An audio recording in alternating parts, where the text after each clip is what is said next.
Hello बच्चों and welcome to the wonderful world of economics. Yes बच्चों, as you know that कि we have started our new journey कि what is the economic policy of Indian economy since 1991 कि 1991 में जो हमने new economic policy पास की जिसमें हमने बहुत सारे रिस्ट्रिक्शंस को कम कर दिया। हमने अपने देश के ग्रोथ एंड डेवलपमेंट के लिए बहुत सारे न्यू रूल्स और रेगुलेशंस लेके आए ताकि हमारा इंडस्ट्रियल डेवलपमेंट अच्छा हो, हमारा इंफ्रास्ट्रक्चर डेवलपमेंट अच्छा हो, जो रिस्ट्रिक्शंस हैं इंपोर्ट और एक्सपोर्ट पे वो कम हो जाए ना। इस न्यू इकोनॉमिक पॉलिसी जिसे हम नीप भी कहते हैं, the new economic policy of 1991, इसके 3 मंत्राज हैं, दैट इज़ लिबरलाइजेशन, प्राइवेटाइजेशन और ग्लोबलाइजेशन। हमने लिबरलाइजेशंस के लिए क्या मेजर्स लिए वो हमने डिस्कस कर दिए। प्राइवेटाइजेशन के लिए इस पॉलिसीज़ के थ्रू क्या मेजर्स लिए गए वो भी डिस्कस किए। आज के हम इस डिस्कशन में देखेंगे कि ग्लोबलाइजेशन जो हमारा अल्टीमेट एम था न्यू इकोनॉमिक पॉलिसी का फाइनल मंत्र, दैट इज़ ग्लोबलाइजेशन, इस ग्लोबलाइजेशन के लिए हमने कौन से मेजर्स लिए जो हम आज डिस्कस करेंगे in a very easy way. As you know that simplicity is our main motto. Now इस ग्लोबलाइजेशन की जब हम बात करते हैं, ग्लोबलाइजेशन यानी ग्लोबल इकोनॉमी। ग्लोबल इकोनॉमी यानी पूरा वर्ल्ड जो है उसे हम कंसिडर करें एक मार्केट की तरह, यानी हर एक कंट्री ऑफ द वर्ल्ड एक दूसरे से इंटीग्रेटेड रहे, यानी एक बॉर्डरलेस इकोनॉमी है। और उस बॉर्डरलेस इकोनॉमी में फ्रीडम हो, लिबरलाइजेशन हो, प्राइवेटाइजेशन हो, और फाइनली हमें क्या देखना है बच्चों, ग्लोबलाइजेशन। एक बॉर्डरलेस इकोनॉमी जिसमें goods and services freely from one country to the rest of the world आराम से जा सके, या there must be the free flow of capital, capital का फ्री फ्लो हो, टेक्नोलॉजी का फ्री फ्लो हो, लेबर्स का फ्री फ्लो हो, यानी हर एक चीज़ जो है गुड्स एंड सर्विसेज हो, चाहे कैपिटल हो, चाहे लेबर हो, चाहे टेक्नोलॉजी हो, that can be freely flow from one country to rest of the world. यानी पूरा वर्ल्ड क्या हो जाएगा, हमारे लिए एक मार्केट हो जाएगा। तो ये हमें चाहिए था, यानी इस तरह के एटमॉस्फेयर को हम क्रिएट करना चाहते थे within the boundaries of our Indian economy. तो ये था हमारा अल्टीमेट एम, यानी third aim, to bring the globalisation. हम चाहते थे हमारी इकोनॉमी को एक ग्लोबल एटमॉस्फेयर में, यानी एक फाइनेंशियल ग्लोबलाइजेशन हो, इकोनॉमिक ग्लोबलाइजेशन हो, टेक्नोलॉजिकल ग्लोबलाइजेशन हो, एक हेल्दी पॉलिटिकल रिलेशन हो, यानी पॉलिटिकल ग्लोबलाइजेशन भी हो। कल्चरल जो हमारे बहुत सारी चीज़ें हैं उसमें भी हम लोग काफ़ी बदलाव करना चाहते थे, तो कल्चरल ग्लोबलाइजेशन हो, इकोलॉजिकल ग्लोबलाइजेशन हो और सोशलॉजिकल ग्लोबलाइजेशन हो। तो ये सब करने की हमने कोशिश की। तो उस ग्लोबलाइजेशन को हम क्या कहते हैं, एक बॉर्डरलेस इकोनॉमी, यानी हमें रिस्ट्रिक्शंस कम कर देने हैं। ये जो रिस्ट्रिक्शंस हैं वो हमारे एक्सपोर्ट को प्रमोट करने में मदद करते हैं, हमें इंपोर्ट को इंक्रीज़ करने में मदद करते हैं, इससे हमारी प्रोडक्शन कैपेसिटी बढ़ती है, इससे हमारा फॉरेन एक्सचेंज रिजर्व वो बढ़ता है। तो ग्लोबलाइजेशन हमारे इंडियन इकोनॉमी में जो हम बिफोर 1991 बहुत सारे फाइनेंशियल क्राइसिस फेस कर रहे थे, हमारा जो फॉरेन करेंसी था वो उसका डिपॉजिट जो था वो डेफिसिट में था, इवन हमारे फिस्कल डेफिसिट्स थे, बीओपी का पोजीशन जो था वो अनफेवरेबल था, इन्फ्लेशनरी ट्रेंड हाई था। तो there was not a good financial economic position of our country. तो उसे हमें इम्प्रूव करना था, अपग्रेड करना था। उसके लिए हमने कहा था कि न्यू इकोनॉमिक पॉलिसी को हमने पास किया, जिसके लिए हमने बहुत सारे डिफरेंट स्टेप्स लिए। पहले हमने लिबरलाइजेशन के लिए मेजर्स लिए, देन प्राइवेटाइजेशन के लिए, और अभी आज हम डिस्कस कर रहे हैं ग्लोबलाइजेशन। ओके बच्चों, तो चलो पहले लिखेंगे हम 2-3 लाइन पहले ग्लोबलाइजेशन के लिए। अब समझ में आ गया ना, तो बस हमें ये क्वेश्चन जो है जनरली 4 मार्क के लिए शॉर्ट नोट के फॉर्म में आता है। तो हम कैसे लिखेंगे, पहले एक छोटा सा इंट्रोडक्शन, फॉर ग्लोबलाइजेशन, कि ग्लोबलाइजेशन है क्या। आप लिख सकते हो ग्लोबलाइजेशन मीन्स ग्लोबल इकोनॉमी, एक बॉर्डरलेस इकोनॉमी जिसमें there must be free flow of goods and services हो, या कैपिटल हो, या लेबर हो, या टेक्नोलॉजी हो from one country to the rest of the world. Okay बच्चों, तो चलो दिखाते हैं globalisation in short. Globalisation means the creation of global economy. हमें एक ग्लोबल इकोनॉमी करनी है, हमारी इकोनॉमी को इंटीग्रेट करना है, जोड़ना है with the rest of world. तो globalisation means creation of global economy where goods and services या कैपिटल या लेबर या technology can be freely flow यानी move from one country to other, जहाँ पे ये सब जो है एक कंट्री से दूसरी कंट्री की तरफ आराम से जा सके। इसको हम क्या कहते हैं, ग्लोबलाइजेशन। इसकी वजह से क्या होते हैं, हमारी इकोनॉमी को एक अल्टरनेटिव अपॉर्चुनिटीज़ मिलते हैं, कंज्यूमर्स को variety of goods and services मिलते हैं, इन्वेस्टर्स को बहुत सारे फंड्स मिलते हैं, एक न्यू टेक्नोलॉजी का इंट्रोडक्शन होता है हमारी इकोनॉमी में, प्लस लेबर फ्री होता है to move in the any country as per their own choice. तो ये एक कंप्लीट फ्रीडम का एटमॉस्फेयर चाहिए जो हमने हमारी इकोनॉमी में लाया through the new economic policy of 1991। तो क्या लिखा बच्चों हमने ग्लोबलाइजेशन में, एक बार फिर से रीड कर लेते हैं। Globalisation means creation of global economy. एक ग्लोबल इकोनॉमी को हम क्रिएट करेंगे जहाँ पे गुड्स एंड सर्विसेज हो, चाहे कैपिटल हो या लेबर हो या टेक्नोलॉजी हो, it can be freely flow from one country to the other. Okay बच्चों, अच्छा अब आते हैं second part, B part, that is meaning. Meaning हम क्या कहते हैं ग्लोबलाइजेशन, हमने जनरली कहा एक ग्लोबल इकोनॉमी, एक इंटीग्रेटेड इकोनॉमी या बॉर्डरलेस इकोनॉमी है, कुछ भी कह सकते हो easily. Globalisation means integrating the economy, integrating करना यानी जोड़ना इकोनॉमी को, integrating the economy of a country with the world economy. जब हम अपनी इकोनॉमी को वर्ल्ड की इकोनॉमी से जोड़ते हैं तो that is called the globalisation.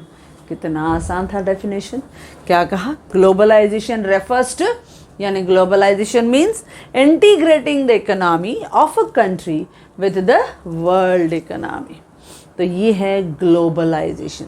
Globalisation की वजह से बहुत सारे पॉजिटिव चेंजेस जो हैं वो हमारी इंडियन इकोनॉमी में पॉसिबल हैं, यानी हमारे कंज्यूमर्स को variety of goods and services मिलते हैं, जैसे मैंने कहा, यानी बहुत सारे अल्टरनेटिव चॉइस हमें मिलेगी, एक कंज्यूमर्स की सेटिस्फैक्शन ज़्यादा होगी, उसे नया टेस्ट, नया डिज़ाइन जो रहेगा वो इकोनॉमी में मिलता ही रहेगा। और प्लस इससे क्या होता है, हमारी इकोनॉमी में डिफरेंट जो है वो प्रोडक्ट्स जो हैं वो हेल्दी कंपटीशन क्रिएट करने में हेल्प करते हैं। और इससे क्या होता है, जब एक कंट्री दूसरी कंट्री के साथ ट्रेडिंग एक्टिविटीज़ में आती है तो पॉलिटिकली भी हेल्दी रिलेशंस बनते हैं, फिर इकोनॉमी में पीस एंड प्रॉस्पेरिटी आती है, एक पीसफुल और हेल्दी रिलेशंस हम डेवलप कर पाते हैं, और प्लस दूसरे की ट्रेडिंग में भी हम उन्हें सपोर्ट करते हैं। या जैसे मैंने कहा प्रोड्यूसर्स हैं, उन्हें फॉरेन डायरेक्ट इन्वेस्टमेंट मिलता है, ये भी ग्लोबलाइजेशन की वजह से है। या टेक्नोलॉजी, जो दूसरे देशों में डेवलप कंट्रीज़ में न्यू टेक्नोलॉजी है, उस टेक्नोलॉजी को भी हम अपने देश में इंपोर्ट करते हैं। इससे क्या होता है, प्रोडक्शन कैपेसिटी बढ़ती है, प्रोडक्शन कैपेसिटी बढ़ेगी यानी क्वालिटी इंप्रूव होगी, आपकी सर्विसेज इंप्रूव होगी, आपकी इकोनॉमी में एक्सपोर्ट का लेवल प्रमोट होगा, तो ओवरऑल तो बेनिफिट मिले। तो ग्लोबलाइजेशन ये सब बेनिफिट्स लेके आता है फॉर द कंट्रीज। इसके लिए globalisation is the ultimate aim of this new economic policy. चलो आते हैं अब कुछ क्वेश्चन की तरफ। हमारा क्वेश्चन ही यही है कि डिफाइन ग्लोबलाइजेशन, ग्लोबलाइजेशन क्या है, and explain the measures taken for globalisation. तो हमने देखा globalisation means we want to create a global economy जहाँ पे गुड्स एंड सर्विसेज हो, कैपिटल हो, लेबर हो, टेक्नोलॉजी हो, that can be freely flow from one country to other country. और जब हम मीनिंग की बात करते हैं तो globalisation means integrating the economy of a country with the world economy. Clear बच्चों? चलो अब देखते हैं मेजर्स। अब इस हमारी कंट्री को ग्लोबलाइजेशन बनाने के लिए हमने न्यू इकोनॉमिक पॉलिसी में क्या क्या मेजर्स लिए, तो वो मेजर्स हम डिस्कस करते हैं इन अ वेरी इजी वे। जैसे पहले हम देखेंगे रिमूवल ऑफ क्वांटिटेटिव रिस्ट्रिक्शंस। हमने क्या किया, हमारे देश के ऊपर जो बहुत सारे रिस्ट्रिक्शन ब्यूरोक्रेटिक एडमिनिस्ट्रेशंस के थ्रू हमेशा इम्पोज रहते थे, उनको हमने रिड्यूस किया। इससे क्या होगा, हमारा इंपोर्ट और एक्सपोर्ट का लेवल बढ़ेगा, उसमें थोड़ा रिलैक्सेशन रहेगा, और अगर एक्सपोर्ट बढ़ेगा तो फॉरेन करेंसी हमारे इकोनॉमी में ज़्यादा आएगी, it will improve the financial position of our country.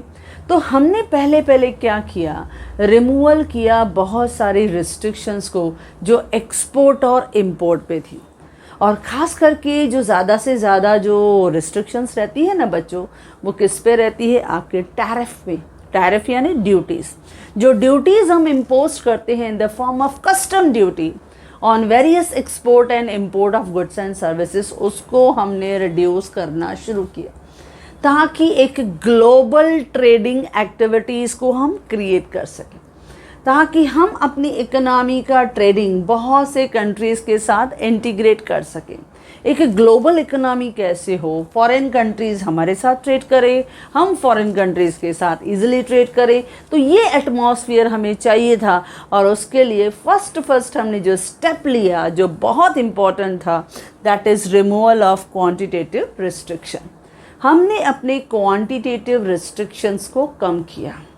वो रिस्ट्रिक्शन जब हमने कम किया तो इससे क्या होगा, आप इंपोर्ट रॉ मटेरियल का करो, आप इंपोर्ट टेक्नोलॉजी का करो, आप इंपोर्ट इंटरमीडिएटरी गुड्स का करो, you are free to do it. ये हमने लिबरलाइज एटमॉस्फेयर में देखा था, उसमें हमें सपोर्ट मिला। या एक्सपोर्ट को प्रमोशन करने के लिए आपने देखा था कि स्पेशल इकोनॉमिक जोन्स को हमने क्रिएट किया, या हम लोगों ने देखा कि एग्रीकल्चरल जोन्स को हमने क्रिएट किया। क्यों? ताकि एग्रीकल्चर प्रोडक्ट्स को भी प्रमोट करें, या हम चाहें तो नॉर्मली एक्सपोर्ट लेवल को भी प्रमोट करें। प्लस इंपोर्ट में भी लाइसेंस के लिए सो मेनी रिस्ट्रिक्शंस थे, वो भी हमने हटा दी। तो ये सब रिस्ट्रिक्शंस को हमने ख़त्म कर दिया, रिड्यूस कर दिया। जैसे हमने tariff rates have been reduced, tariff यानी जो ड्यूटीज़ इम्पोज की जाती हैं उनको हमने कम कर दिया। इससे क्या होगा, इंपोर्ट भी बढ़ेगा, एक्सपोर्ट भी बढ़ेगा। तो पहला स्टेप क्या किया हमने बच्चों, tariff rates have been reduce, हमने टैरिफ रेट्स को रिड्यूस कर दिया। दूसरा क्या किया, import duty on industrial goods have been reduce, क्योंकि हमें प्रोडक्शन कैपेसिटी बढ़ानी थी, और स्पेशली कैपिटल गुड्स, उन पे जो भी इंपोर्ट ड्यूटीज़ थी उनको हमने रिड्यूस किया। क्योंकि अगर आपकी टेक्नोलॉजी सोफिस्टिकेटेड होगी, एडवांस्ड होगी, मॉडर्न होगी, तो आपकी कॉस्ट ऑफ प्रोडक्शन कम होगी, और कॉस्ट कम होगी तो प्रॉफिट मार्जिन बढ़ेगा, नेशनल इनकम बढ़ेगी, तो इनकम लेवल बूस्टअप होगा। तो हमने import duty on industrial goods have been reduce. तो इस तरह से हमारी इकोनॉमी में आपके ये जो बदलाव थे, ये जो रिफॉर्म थे, जो हमने रिस्ट्रिक्शंस रिड्यूस किए, ये किसको सपोर्ट करेंगे बच्चों, एक्सपोर्ट प्लस इंपोर्ट दोनों को बढ़ाने में मदद करेंगे, काफ़ी सपोर्टिव होंगे। तो पहला हमने किया removal of quantitative restriction. Okay, second, encourage foreign capital. अब ये तो हम फर्स्ट क्वेश्चन से ही करते आ रहे हैं।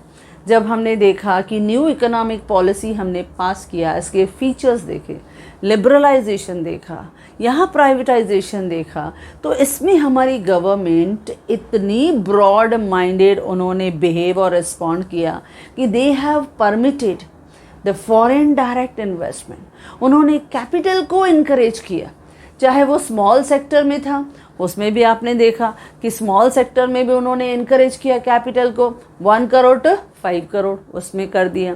अच्छा, फॉरेन डायरेक्ट इन्वेस्टमेंट की जो बात थी, पहले 49% से हम किधर आ गए, 51 में, फिर 51% को फिर थोड़ा परमिट किया अप टू 74%, और वो भी स्पेशली कहाँ, हाई प्रायोरिटी सेक्टर जहाँ बहुत ज़रूरी है, उन हाई प्रायोरिटी सेक्टर्स में गवर्नमेंट ने फ्रीली अलाउ किया कि देयर मस्ट बी आपकी इकोनॉमी में फॉरेन डायरेक्ट इन्वेस्टमेंट हो, वहाँ पे टेक्नोलॉजी आए, वहाँ पे इम्प्रोवाइजेशन हो, यानी आपकी हर एक लेवल को सपोर्ट करने के लिए गवर्नमेंट ने हेल्प किया थ्रू ग्लोबलाइजेशन या थ्रू लिबरलाइजेशन। तो ये सब बहुत ज़रूरी था। तो आपकी इकोनॉमी में क्या परमिट किया गया? Foreign direct investment. और कुछ सेक्टर्स में तो ये फॉरेन डायरेक्ट इन्वेस्टमेंट 100% भी अलाउड है।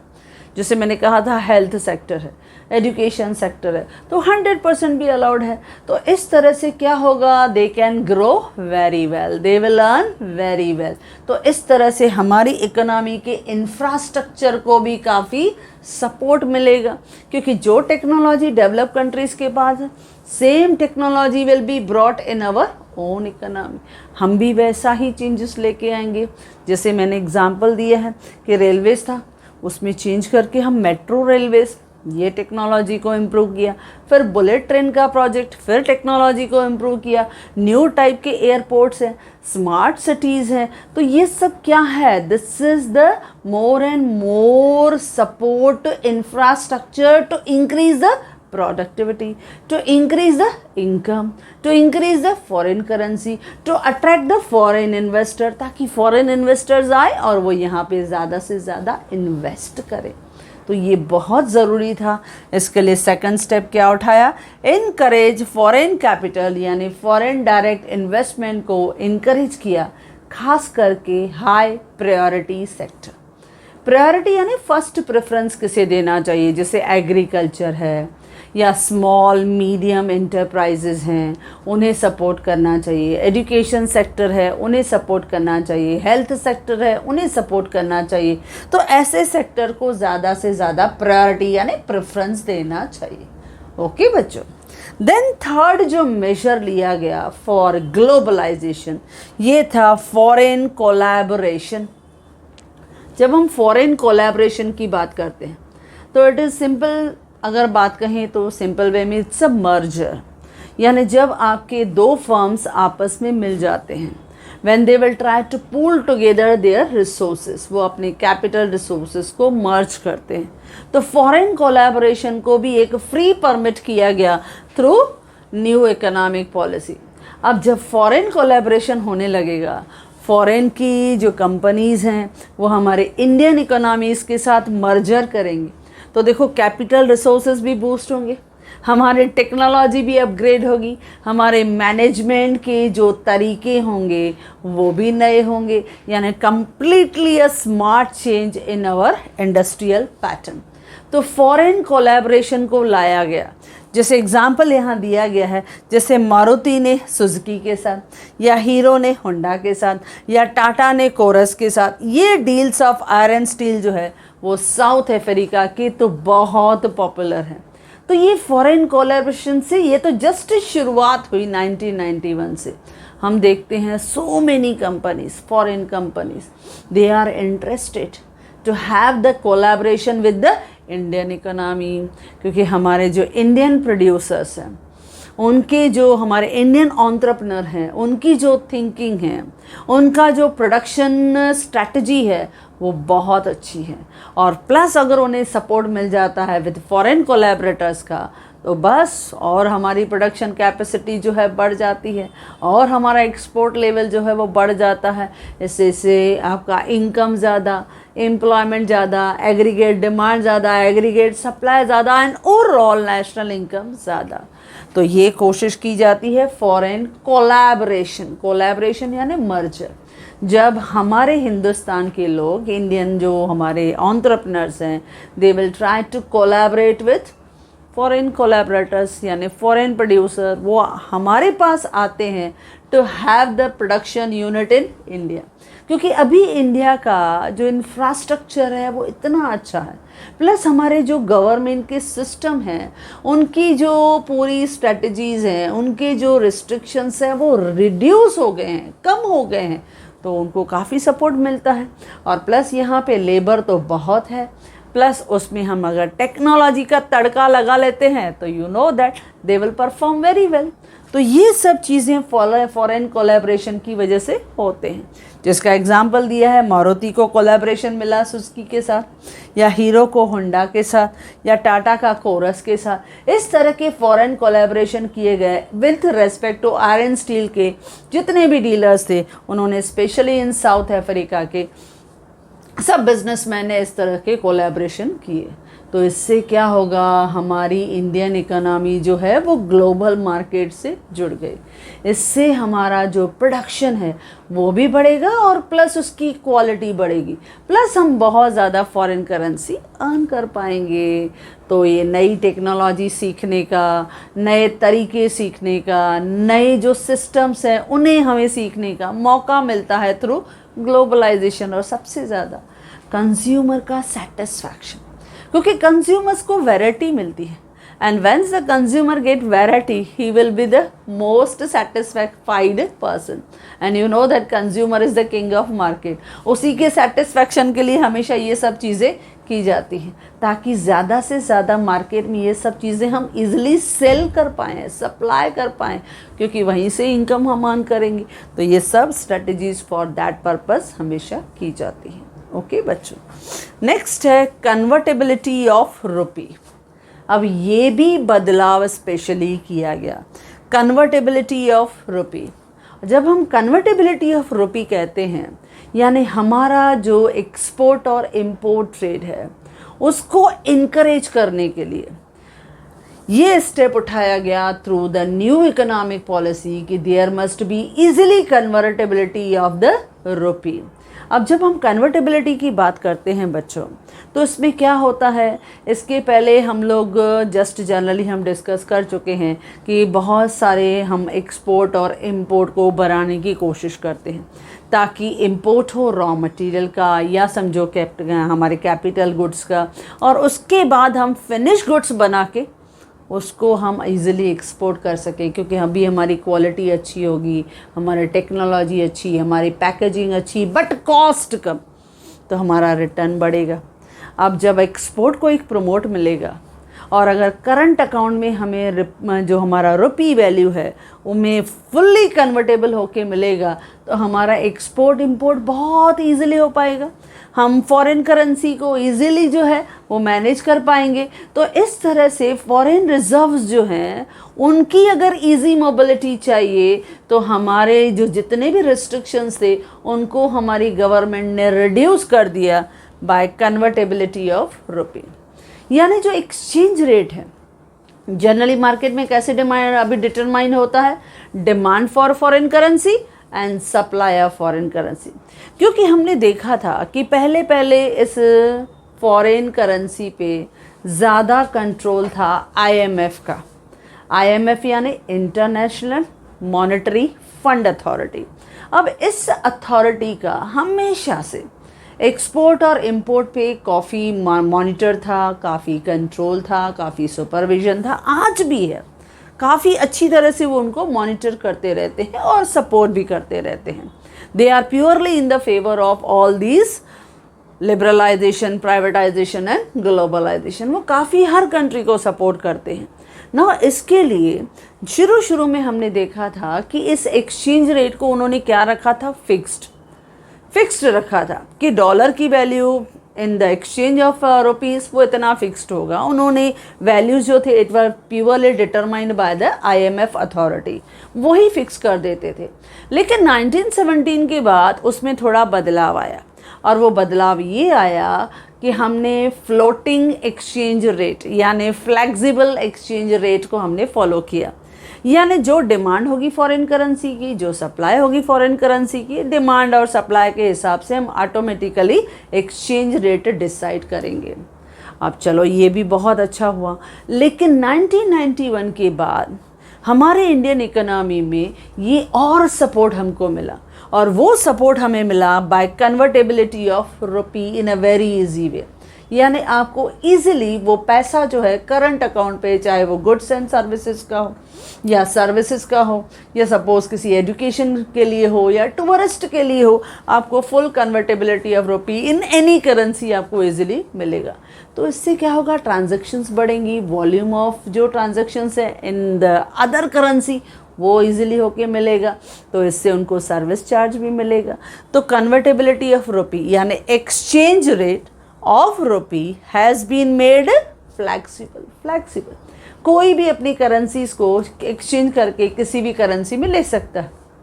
यानी बहुत सारी रिस्ट्रिक्शंस हटाई गए कि स्टूडेंट्स हैं, किसी भी कंट्री में बाहर पढ़ने जा रहा है तो इजीली पढ़ने जा सकता है, बाहर के टूरिस्ट हैं यहाँ पे अपने मेडिकल ट्रीटमेंट के लिए आना चाहता है आ सकता है, सब चीज़ जो है वो फुल्ली आपको इजीली कन्वर्ट होके मिलेगा। आप फॉरेन की कोई चीज़ परचेज़ करना चाहते हो, आप इजीली मेक पेमेंट कर सकते हो, उसके लिए फॉरेक्स कार्ड हम पे कर देते हैं, ओके, इजीली पेमेंट हो जाती है, डायरेक्टली बैंक से पेमेंट हो जाएगी, यानी कन्वर्टेबिलिटी हो गई ना। आपके बैंक अकाउंट में पैसा रुपीज़ में पड़ा है लेकिन पेमेंट हो गया डॉलर्स में या पाउंड्स में या यूरोज़ में या दिनार में, अपने आप हो जाता है। ओनली सर्विस चार्ज जो भी रहेगी they will charge for that, लेकिन कन्वर्टेबिलिटी तो मिली, इजी ट्रांजैक्शंस तो मिला। तो ये एक बैकबोन होता है। तो ग्लोबलाइजेशन से एक सपोर्ट मिला बहुत सारी ट्रांजैक्शंस को। तो exchange rate of rupee has been made fully flexible. Now the rupee has made fully convertible on all current account transaction. जितनी भी करंट अकाउंट में ट्रांजैक्शन है उन पे रुपी को फुल्ली कन्वर्टेबल डिक्लेयर कर दिया गया। तो इससे हमारी ट्रेडिंग एक्टिविटी क्या हो गई, बूस्टअप हो गई। तो ये भी एक बहुत अच्छा चेंजेस हम न्यू इकोनॉमिक पॉलिसी में ले आए। ओके बच्चों, अच्छा आपको थोड़ा थोड़ा लिखना है, दो तीन लाइन में आपको बताना है, हमें इतना डिटेल लिखना नहीं है, but you should know it, क्योंकि हम इकोनॉमिक्स लर्न कर रहे हैं बच्चों। तो इकोनॉमिक्स क्या है, इतना एक वास्ट ओशन है, उसमें इतना नॉलेज है, हम जितनी उसमें डुबकियाँ लगाएंगे उतना आपको मज़ा आएगा। लेकिन हमको जब लिखना होता है तो we write a little bit, इतना तो हम नहीं लिखेंगे, तो थोड़ा थोड़ा लिखना है, लेकिन समझ में आता है ना, तो you can write in a very easy वे, बहुत आप इजीली लिख पाओगे। ओके बच्चों, अच्छा नेक्स्ट है जो हमने ग्लोबलाइजेशन में किया, fifth measure, that is long term trade policy. यानी हमने इस न्यू इकोनॉमिक पॉलिसी को जब बनाया तो हमने हमेशा एफर्ट्स लिए to maintain the long healthy relation with the rest of world, क्योंकि हमें एक हेल्दी कंपटीशन चाहिए थी, not the cut throat competition. हमें एक अच्छी कंपटीशन चाहिए थी, एक ट्रांसपेरेंट मार्केट चाहिए था, एक हेल्दी रिलेशंस चाहिए था, जिससे हम अपने प्रोडक्शन कैपेसिटी को बढ़ाएं, जिससे हम अपनी इनकम लेवल को बढ़ाएं, जिससे हम अपने इंपोर्ट और एक्सपोर्ट की कैपेसिटी को बढ़ाएं। तो हम यही चाहते थे। तो लॉन्ग टर्म हेल्दी रिलेशन हम चाहते थे ताकि फॉरेन ट्रेड हम इजीली कंडक्ट कर सकें। और इसके लिए उन्होंने क्या किया, पहला तो लिबरलाइज्ड पॉलिसी, जो हम फर्स्ट पिलर में कर चुके हैं कि हमने लिबरलाइज्ड किया, यानी उसमें हमने MRTP एक्ट जो था उसको एबॉलिश कर दिया, इनकरेज किया स्मॉल सेक्टर्स को, उन्हें इनकरेज किया, रोल ऑफ पब्लिक सेक्टर उसको आपने रिड्यूस कर दिया, इनकरेज किया आपने, रिफॉर्म किया किसको, फाइनेंशियल सेक्टर को, रिफॉर्म किया किसको, इंश्योरेंस सेक्टर को। तो ये सब बदलाव था। तो पहले हम लेके आए एक liberalised policy, proper rules and regulation. दूसरा हमने कोशिश किया फॉरेन कोलैबोरेशन, यानी रियल में उन्हें वो एटमॉस्फियर अपने बिजनेसमैन को दिया कि they should get the opportunity to learn something new business ideas from the foreign entrepreneurs, कि कैसे न्यू स्टार्टअप होते हैं। और आजकल तो ये बहुत इजी हो गया है। क्यों इजी हो गया है, क्योंकि आजकल तो हम देखते हैं कि सोशल मीडिया, इसके थ्रू तो नॉलेज बहुत जल्दी एक्वायर होता है, प्लस डिजिटल आपका वर्ल्ड है, प्लस इंटरनेट का पावर ही कुछ अलग है, जिससे हम इजीली हर एक कंट्री के साथ कांटेक्ट कर सकते हैं। तो ये बहुत हमारे फॉरेन कोलैबोरेशन को और बूस्टअप कर देता है। एक दूसरे की कंपनीज़ के बारे में, उनके सिस्टम के बारे में, उनकी स्ट्रैटेजीज़ के बारे में हम बहुत ही नॉलेज जल्दी एक्वायर कर लेते हैं, और इसकी वजह से अगर उनको इंटरेस्ट होता है तो ईज़िली वो इंटरनेट के थ्रू उन्हें कांटेक्ट कर देते हैं कि we are interested in your business. बस उनके टायर, मर्चर्स, फॉरेन कोलैबोरेशन उस तरह से होते हैं। तो ये सब बहुत ज़रूरी है, क्योंकि हम देखते हैं इस तरह के जब मर्जर्स होते हैं, फॉरेन कोलैबोरेशंस होते हैं, तो हमारे इंडियन इकोनॉमी में प्रोडक्शन कैपेसिटी बढ़ती है। जैसे ऑटोमोबाइल्स में हमने देखा था टेस्ला, इसमें एलन मस्क ने मोस्टली कोशिश किया कि मैं इंडिया में भी इस तरह के ऑटोमोबाइल्स को सपोर्ट करूंगा। तो देखो ये एक सपोर्ट मिलता है। या गूगल के सीईओ सुंदर पिचाई ने, उसने भी कोशिश किया कि इस तरह की कोलैबोरेशंस हो। तो ये सब कोलैबोरेशन हमारे इंडियन इकोनॉमी को सपोर्ट करते हैं। ओके, अच्छा, थर्ड, रिमूवल ऑफ रिस्ट्रिक्शन। आप थोड़ी रिस्ट्रिक्शंस घटा दो। जब आप रिस्ट्रिक्शंस ऑन टैरिफ हो, कोटा हो या नॉन टैरिफ बैरियर्स हो, अगर ये कम कर देते हो तो आपका एक्सपोर्ट ऑटोमेटिकली बढ़ जाएगा। इसमें क्या करता है आपकी गवर्नमेंट, हमारे जो एक्सपोर्ट प्रोड्यूसर्स हैं उन्हें क्या देते हैं, सब्सिडीज़ देते हैं, अलाउंसेस देते हैं, लाइसेंस की रिस्ट्रिक्शंस हटा देते हैं, उन्हें इजीली क्रेडिट फैसिलिटीज़ देते हैं, उन्हें इजीली टेक्नोलॉजी इंपोर्ट करके देते हैं। तो बस और क्या चाहिए। तो इससे हमारा एक्सपोर्ट इजीली प्रमोट हो जाता है। तो इस तरह का लॉन्ग टर्म ट्रेड पॉलिसी हमारी गवर्नमेंट इस तरह से बनाती है कि हमारा foreign trade in the form of export and import with the so many country लंबे समय तक विदाउट एनी प्रॉब्लम्स चलता रहे। ओके बच्चों, next, to encourage the export. वो हमेशा चाहते हैं कि वो एक्सपोर्ट बढ़ाए, और ये कोशिश तो न्यू इकोनॉमिक पॉलिसी की हमेशा से होती है। आप देखो हमारे खाने पीने की चीज़ें जो रहती हैं, बहुत सारी ऐसी चीज़ें हैं जो हमारे इंडियन इकोनॉमी में फॉरेन कंट्री से आई हैं, लेकिन हम उन्हें बहुत मज़े से जो है वो कंज्यूम करते हैं। आप देखो कॉफ़ी है, अगर हम देखें कॉफ़ी जो है, तो कॉफ़ी का जो टेस्ट आया है या कॉफ़ी का जो प्रोडक्ट था, इनिशियली ये इंडिया का नहीं है, it is from the foreign country से आया है, फ्रॉम इथोपिया लाइक दैट, वहाँ से आया और वो हमारे इंडियन इकोनॉमी में इंक्लूड हुआ। या एवोकाडो जो फ्रूट है वो भी फॉरेन कंट्री से आया, लेकिन हम अपने इंडियन इकोनॉमी में उसे मंगाते हैं और खाते हैं, एज अ करके डेली कंजप्शन में होता है। ऐसी बहुत सारी चीज़ें हैं। आप देखो मैकडी है या KFC है, ओके, स्टारबक्स है। तो ये सब अलग अलग कंट्रीज़ के जो टेस्ट हैं, प्रेफरेंसेस हैं, फैशंस हैं, उन्हें या उनके अलग अलग कल्चर्स हैं, वो भी हम अपने इंडियन इकोनॉमी, देखो हमारे देश में दिवाली होती है, लेकिन वो दिवाली हम देखते हैं फॉरेन कंट्रीज़ में भी फॉरेनर्स सेलिब्रेट करते हैं, क्योंकि हमारे इंडियंस वहाँ रहते हैं, तो they also celebrate with us. तो देखो this is the impact of globalisation. या देखो म्यूज़िक के फॉर्म में हो, बुक्स हो, स्टोरीज़ हो, हमारे जो इंडियन जो मूवीज़ हैं या म्यूज़िक्स हैं वो फॉरेन में भी जो है वो सुनाई देते हैं, हमारी जो मूवीज़ रहती हैं वो फॉरेन में भी दिखाई देती हैं। तो ये सब क्या है, या फॉरेन की मूवीज़ हैं वो हमारे इंडियन इकोनॉमीज़ के यहाँ के मल्टीप्लेक्सेस में भी दिखाई देती हैं। So this is the impact of globalisation. हम कनेक्टेड हैं, मैंने क्या कहा, पावर ऑफ इंटरनेट और डिजिटल इंडिया है, तो हम इतने जुड़े हुए हैं कि हर चीज़ में कनेक्टेड हैं। हमें लगता ही नहीं कि दे आर डिफरेंट, हमें लगता है वी ऑल आर वन, हम सब एक हैं। और इसकी वजह से क्या होता है, एक्सपोर्ट इंक्रीज होता है। हर देश दूसरे देश से जुड़ा हुआ, वो अपना वैरायटी हमारे पास लेके आएगा, हम अपनी वैरायटीज़ उनको दिखाएंगे। हर कंट्री जो है अपना specialisation, goods, services, labour, technology दूसरे के साथ शेयर करता है। So this is the encourage export. अब इसके लिए न्यू इकोनॉमिक पॉलिसी में क्या बनाया, एग्जिम पॉलिसी। एग्जिम यानी एक्सपोर्ट इम्पोर्ट पॉलिसी, जिसमें रिस्ट्रिक्शंस को कम दिया गया, सब्सिडीज ज़्यादा दिए गए, क्रेडिट आपको ज़्यादा फैसिलिटीज़ दी जाएंगी। तो ये काफ़ी सपोर्ट किया गया ताकि प्रमोट बढ़े।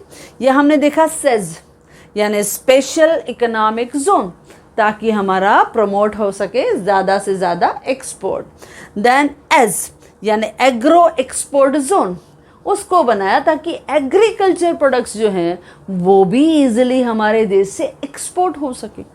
यानी एग्रीकल्चर जो हाई प्रायोरिटी सेक्टर है उसे भी सपोर्ट करना है, उसे भी न्यू टेक्नोलॉजी, उन्हें भी एक्सपोर्ट प्रमोशन काउंसिल का सपोर्ट देना है। तो ये सब जो हमारे मेजर्स थे वो किस में लिए गए बच्चों? ग्लोबलाइजेशन। पहला क्या किया? रिमूवल ऑफ क्वांटिटेटिव रिस्ट्रिक्शन, हमने रिस्ट्रिक्शंस हटा दिए, यानी टैरिफ रेट्स को कम किया, इंपोर्ट ड्यूटीज़ को भी कम कर दिया, specially industrial goods and services. दूसरा, इनकरेज किया फॉरेन कैपिटल में, यानी फॉरेन डायरेक्ट आपकी इन्वेस्टमेंट को हमने अलाउ किया, इजीली अलाउ किया, यानी लिमिट बढ़ाया ताकि फॉरेन का जो कैपिटल है वो हमारे इंडियन रिसोर्सेज को और सपोर्ट करे। फॉरेन के कोलैबोरेशंस, यानी हमारे प्रोड्यूसर्स को फॉरेन के प्रोड्यूसर्स की मदद मिलेगी और उन कोलैबोरेशन की वजह से हमारी प्रोडक्शन कॉस्ट जो है वो रिड्यूस होगी और प्रोडक्शन की जो क्वालिटी होगी वो भी एक्सपोर्ट लेवल की होगी। देन कन्वर्टेबिलिटी ऑफ रुपी, इससे भी हमारा फॉरेन ट्रेड, हमारा एक्सपोर्ट बहुत ज़्यादा होगा और फॉरेन रिजर्व्स हमारे पास ज़्यादा से ज़्यादा ईजिली हमें मिल जाएंगे। Then long term healthy trade policy, क्योंकि हमें जो रिलेशन बनाने हैं फॉर लॉन्ग टर्म के लिए बनाने हैं, यानी पूरे वर्ल्ड के साथ हमें इतने अच्छे रिलेशन बनाने हैं कि एक फ्रेंड्स की तरह, एक एंटायर मार्केट की तरह हम काम करेंगे। और लास्ट में टू इनकरेज द एक्सपोर्ट, जिसके लिए हमने पहला क्या किया? एग्जिम पॉलिसी बनाया। एग्जिम यानी एक्सपोर्ट और इंपोर्ट की पॉलिसी। एक्सपोर्ट के लिए भी मदद करनी है, इंपोर्ट के लिए भी मदद करनी है, लेकिन इंपोर्ट इस तरह से ताकि हमारा एक्सपोर्ट ज़्यादा हो। वो एक्सपोर्ट और इंपोर्ट को कंबाइन करके उन्होंने पॉलिसी बनाया। सेज यानी स्पेशल इकोनॉमिक जोन, एज यानी एग्रीकल्चरल एक्सपोर्ट जोन। इस तरह से एक्सपोर्ट को ओवरऑल इनकरेज करने की कोशिश की गई। ओके बच्चों, तो बस यही आपका इजीली 4 मार्क के लिए एक शॉर्ट नोट आता है कि what are the measures taken by our government in the new economic policy for globalisation, या in short measures taken for globalisation. 6 points हैं, उन 6 में से आपको एनी 4-5 जो आपको इजी लगे आप लिखना, लेकिन डेफिनेशन लिखना मत भूलना। डेफिनेशन बहुत आसान है। Globalisation means integrating. इंटीग्रेटिंग नहीं समझ में आए तो ज्वाइनिंग, डरो मत वर्ड से, लेकिन इजीली लिखो। Joining the economy of a country with the world economy, देखो हो गया। डेफिनेशन से इकोनॉमिक्स में आपको मार्क्स जो रहते हैं वो फुल मिलते हैं। डेफिनेशन मस्ट बी गिवन, ये आदत आप 11th से ही डेवलप कर लो। ओके बच्चों, और उसके बाद कोई भी 4-5 पॉइंट लिखोगी, आपका full short note will be over. Okay बच्चों, तो जिस तरह से मैंने आपके साथ ये डिस्कस किया, आपको इतना नहीं लिखना, लिखना तो बहुत थोड़ा सा ही है, 2-3 लाइन में आपको एक पॉइंट बतानी है, लेकिन जिस तरह से मैंने आपके साथ डिस्कस किया, in the same way I have provided in my notes. So yes, my dear students, if you like this video, do share with your friends, and if you want my handwritten notes, the link is given in the description box. Thank you.